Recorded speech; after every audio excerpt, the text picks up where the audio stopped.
This series contains adult language and depictions of graphic violence. Listener discretion is advised. Even though my kids here in California have been back in school for a few weeks now, in New Jersey and in several, if not all, of the East Coast states, public schools follow the traditional end-of-summer back-to-school schedule that hinges on the Labor Day holiday long weekend. Growing up, my first day of school was always a Tuesday, the Tuesday after Labor Day. From lunch boxes and KEDs in elementary school, to skateboards and parachute pants in middle school, to jeans and flannel shirts in high school, this time of year is so saturated with nostalgia that it's honestly difficult to concentrate on work. Especially now, seeing all the kids I grew up with posting first day of school photos of their kids. It's really a trip to see how time goes by, and the only real difference seems to be the trends. Otherwise, it's the same. In those photos, you can see the confidence of youth right alongside the anxiety, the hope, the innocence. Man, if only we could switch perspectives and catch a glimpse of the parent taking the photo. We'd see the disbelief in how fast the years have flown by, because it feels like only yesterday that first day of 12th grade sign instead read first day of kindergarten. And this young adult with car keys in their hand was a toddler proudly holding their lunchbox. It's a stark reminder of the passage of time, made all the more poignant by the power of social media and its ability to get just the right photos in front of you at just the right time. The 80s and early 90s marked a strange time in the lives of the elementary and secondary school-age kids, Generation X for the most part, for several reasons. Fashion and hairstyles notwithstanding, although they were definitely strange, and the music that had splintered into dozens of subgenres. Also, politics had taken a decidedly conservative turn, and Hollywood seemed to have taken a long creative holiday during the 80s. Oh, and everyone was scared of AIDS. But there was another creeping threat that quickly came to dominate the social landscape. A threat whose origins can be traced back to Canada in the mid to late 70s before exploding across the North American landscape a decade later. We know it as the Satanic Panic. I've referenced this culture of fear and hysteria in several podcast episodes, primarily in Season 1, The Jersey Devil. But I've never explored how it came to be, and how its long shadow still plays a major role in our country and beyond. Welcome back to The Devil Within. You're listening to Back to School, a history of the Satanic Panic, Part 1.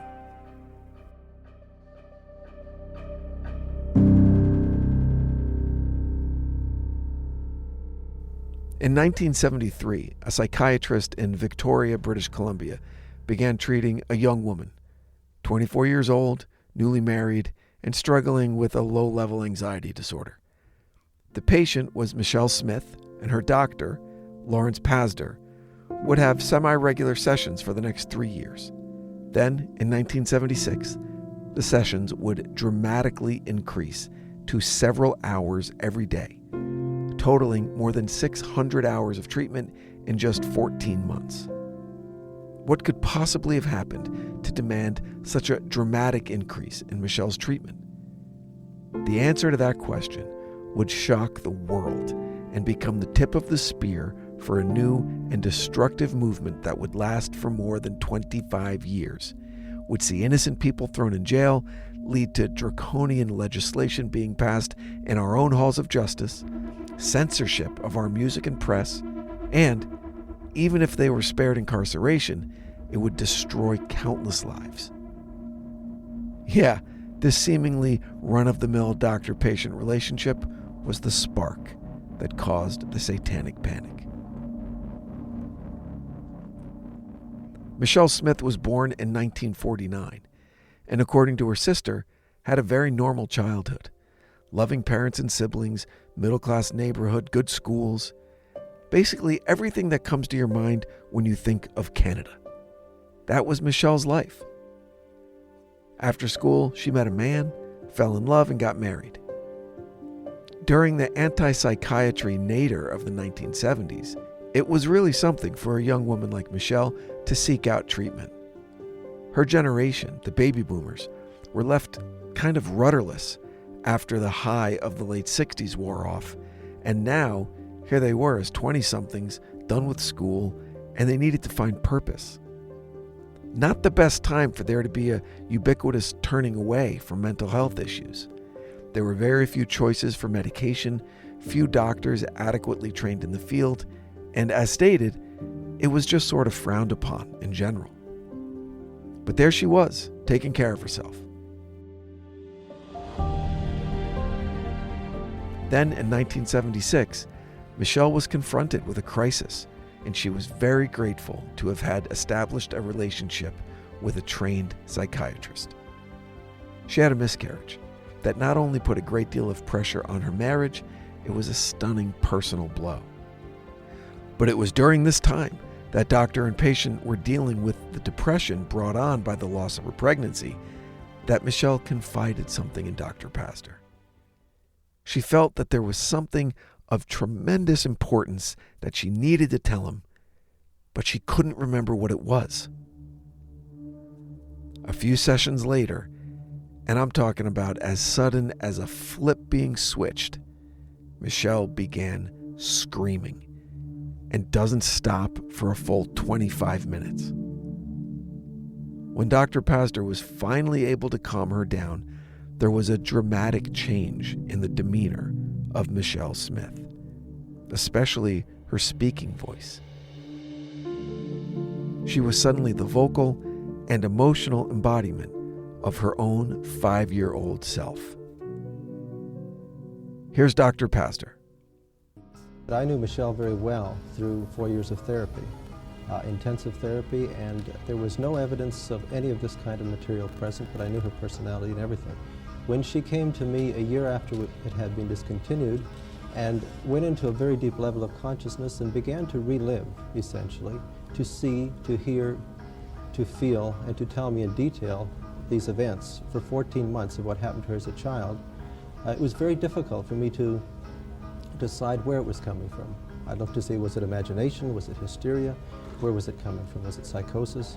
I have to say that the evidence is clear that this came from an experience that Michelle had. There has been nothing that I've been able to unearth that says it didn't, and there are many things pointing to the fact that in fact it did, and it challenges where psychiatry is, where our beliefs are, how we work with people. It brings many new horizons, but particularly it's a story of hope.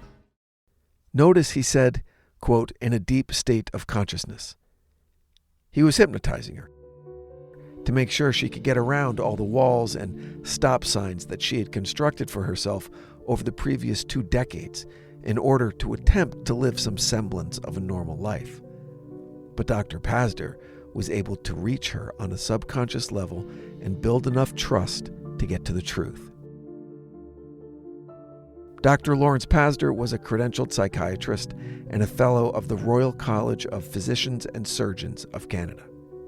He practiced for a time in West Africa before returning to his native Canada to open a private practice.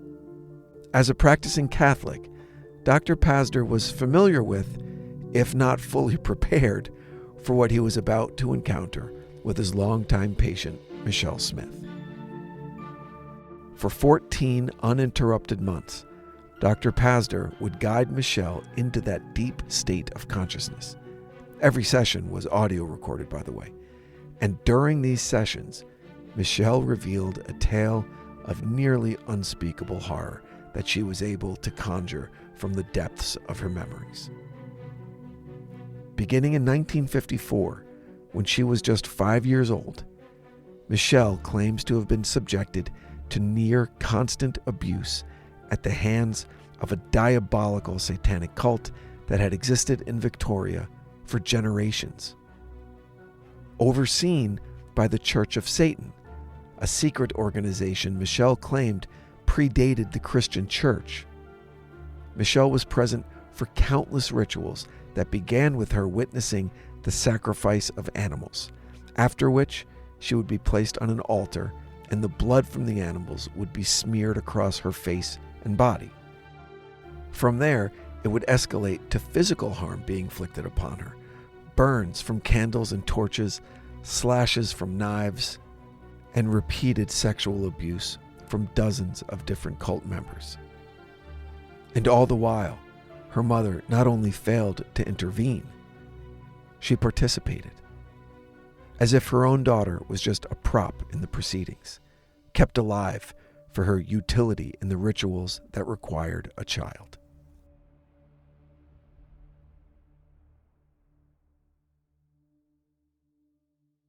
But it only got worse. Soon, young Michelle was witness to human sacrifice, where again, the blood of the victim was not only smeared across her face, but she was forced to drink it. She also relayed several accounts of the sacrifice of newborn infants, who were then cannibalized by the group.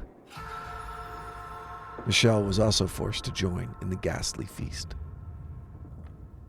Her abuse reached its peak during what she described in detail as a non-stop 81-day ritual that eventually was so powerful it summoned Satan himself into their midst.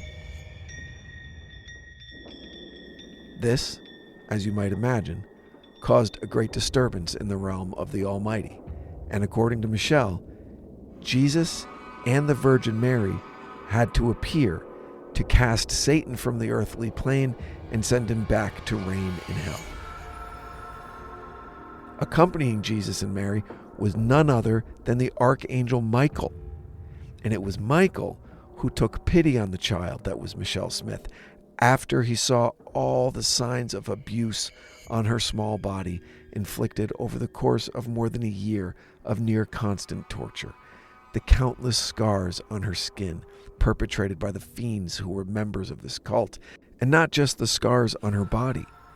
The Archangel Michael was also able to understand the mental and emotional scars as well, and he decided to help.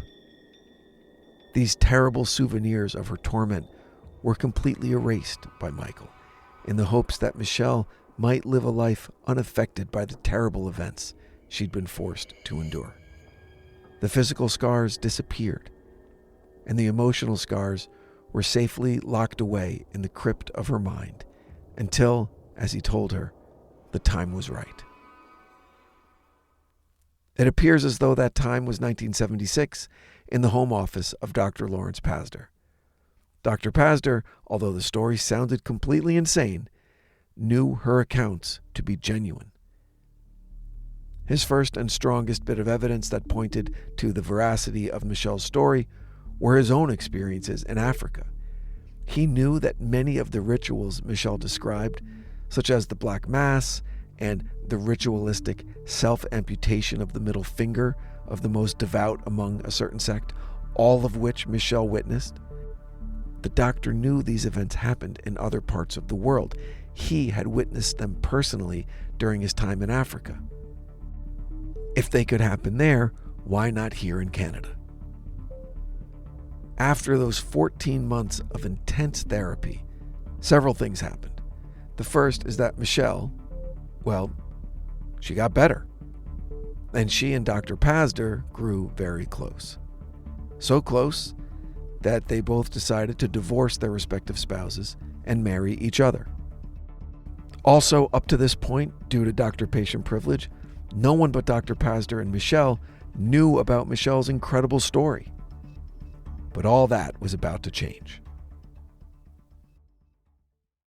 In early 1980, an article in People magazine entitled Michelle Remembers contained an excerpt from a book of the same name that was co-written by Dr. Lawrence Pazder and Michelle Smith. The book chronicles the entire treatment journey of Michelle, including transcribed sessions that paint the horrifying picture of the satanic ritual abuse of a 5-year-old girl. And that term, satanic ritual abuse, was coined by none other than Dr. Pazder in the book and is still used today by law enforcement, especially the FBI, when investigating cases such as Michelle's. The now married couple spent most of 1980 touring the United States to promote the book. And it worked. The book was a massive success, netting the couple a six-figure publishing deal and an even bigger six-figure paperback deal. Dr. Pazder and Michelle Smith would become the undisputed experts on all things satanic, with the doctor getting even richer as a consultant on over 1,000 cases from law enforcement agencies across North America and around the globe. Appearances on news programs like 2020 boosted his reputation, and when Oprah Winfrey herself singled out the book Michelle Remembers, that only served to elevate the success of the book to levels rarely seen for a work of nonfiction.